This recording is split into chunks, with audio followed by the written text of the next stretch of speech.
வணக்கம். இன்னைக்கு அட்டகாசமான லஞ்ச் பாக்ஸ் காம்போ தான் பார்க்க போகிறோம். என்னன்னு பார்த்தீங்கன்னா, இங்கே பாருங்கள், ஒரு கைப்பிடி அளவுக்கு கொத்தமல்லி, அப்புறம் 2 பச்சை மிளகாய் எடுத்து நல்லா அரைச்சி வச்சுருக்கேன். இது வந்து நல்லா அரைக்கணும், அப்போ தான் நல்லாயிருக்கும் இந்த டிஷ்ஷு. அப்புறம் ஒரு கடாயில் எண்ணெய் விட்டுக்கோங்க. இது வந்து ரொம்பவே ஈஸி இந்த காம்போ செய்கிறது. காலையில் அவசரமாக என்ன செய்கிறதுன்னு யோசிக்காமல் கடகடன்னு இதை செஞ்சு கொடுத்தோன்னா பசங்க சூப்பராக சாப்பிட்டு வருவாங்க. நல்லா எண்ணெய் காயட்டும். எண்ணெய் நல்லா காய்ஞ்சதுக்கப்புறமா கடுகு, உளுத்தம்பருப்பு, அதுக்கப்புறம் கொஞ்சமாக கடலைப்பருப்பையும் போட்டு நல்லா தாளிச்சிக்கோங்க. நம்ம ஏற்கனவே பச்சை மிளகா 2 போட்டு அரைச்சிருக்கோம் கொத்தமல்லியில். இப்போ வந்து ஒரே ஒரு வரமிளகா, காஞ்ச மிளகா வந்து போட்டுக்கலாம். இதை தாளித்து கொட்டினா தான் இதுக்கு நல்ல டேஸ்ட் கிடைக்கும். அதுக்கப்புறம் அரைச்சி வச்சுருந்தோம் இல்லையா, கொத்தமல்லியும் அதுக்கப்புறம் வந்து பச்சை மிளகாவும் நல்ல ஒரு பேஸ்ட் மாதிரி அரைச்சோம் இல்லையா, அதையும் போட்டு இந்த மாதிரி நல்லா வதக்கி கொடுத்துக்கோங்க. இந்த கொத்தமல்லி தான் வந்து இந்த கொத்தமல்லி சாதத்துக்கு டேஸ்ட்டு செம்மையாக தூக்கி கொடுக்கும். நல்லா வதக்கி விட்டுட்டே இருங்க. அதாவது அதில் இருக்கிற ஈரப்பதம் போகணும். ஈரப்பதம் போகிற வரைக்கும் நம்ம இந்த மாதிரி வதக்கிக்கிட்டே இருக்கணும். இப்போவே வந்து சாப்பாட்டுக்கும் தேவையான அளவு உப்பு வந்து இதிலையே போட்டுடலாம்.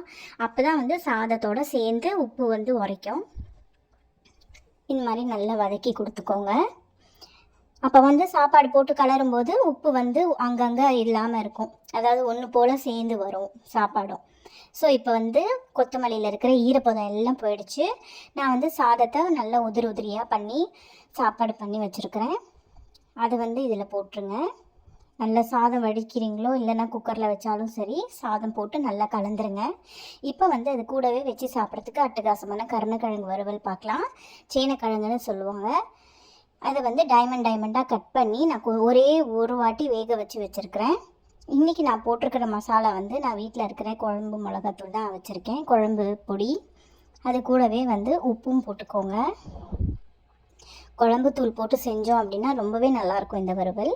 இது கூடவே கொஞ்சமாக இஞ்சி பூண்டு விழுதும் போட்டிருக்கேன். ஏன்னா அவங்க கொத்தமல்லிக்கு நம்ம பூண்டு எதுவுமே சேர்க்கலை. அதுக்கான காம்பினேஷன் இந்த மாதிரி மசாலா சேர்த்து பண்ணும்போது ரெண்டும் காம்பினேஷனாக சாப்பிடும்போது ரொம்பவே டேஸ்ட்டாக இருக்கும். இப்போ வந்து இதை கொஞ்சம் கொஞ்சமாக தண்ணி தெளித்து பிசையலாம்.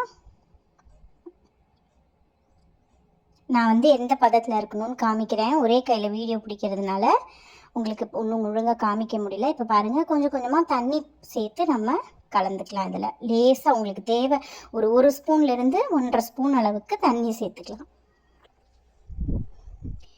இப்போ பாருங்கள், தண்ணி சேர்த்ததுக்கப்புறமா இந்த மாதிரி தான் இருக்கும்.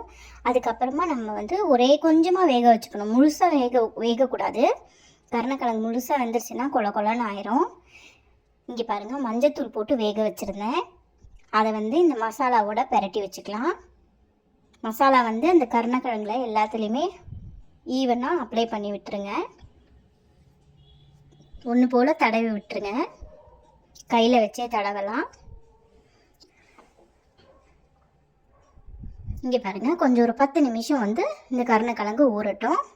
சேனக்கிழங்கு ஊறுறதுக்குள்ளே அடுப்பில் வந்து நம்ம தோசை தவா வச்சிடலாம். தோசை தவாவில் தான் இது வந்து வறுத்தெடுத்தால் நல்லாயிருக்கும். தேவையான அளவு எண்ணெய் விட்டுக்கோங்க. எண்ணெய் இதுக்கு வந்து தாராளமாகவே விடலாம். அப்போ தான் நல்லா சூப்பராக இருக்கும் கருணக்கிழங்கு. இப்போது நம்மளுக்கு கருணக்கிழங்கு ஊறிடுச்சு இல்லையா, அதை வந்து இதில் ஒன்று ஒன்றா அப்படி போட்டு எடுத்துருக்கேன்.